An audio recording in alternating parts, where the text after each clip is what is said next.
Halo. Halo, čao. Ćao. Treba da spremiš sobu. Dobro. Spremi je. Dobro, mama. Spremi. Sve okej. Spremi je. Sve okej. Čuješ? Dobro, sredit ću sobu, molim te. Ajde.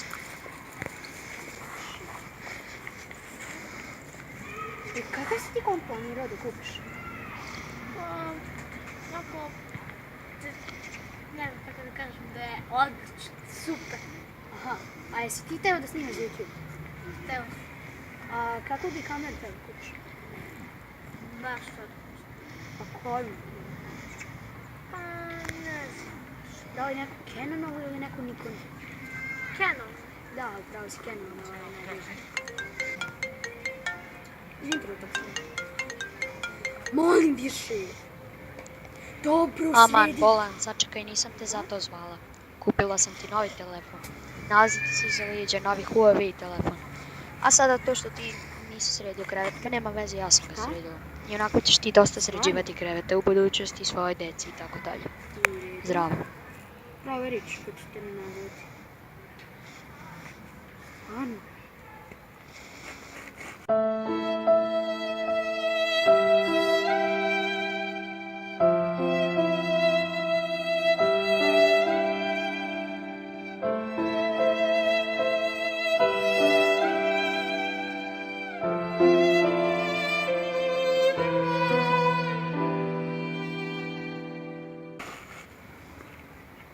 Sve mi je.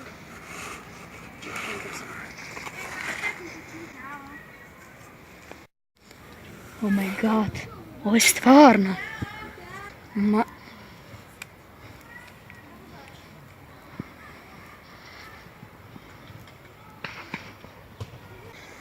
Ju, brate, dobio sam novi telefon. Stvarno? Mama mi ga kupila.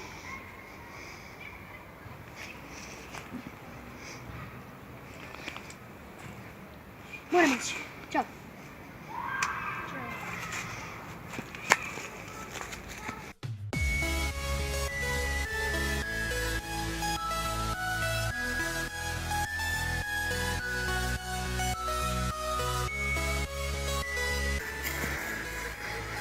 Halo, slušaj, treba da napravimo što bolju žurku. Znači, da bude 6 torti i 9 poklona, stižem.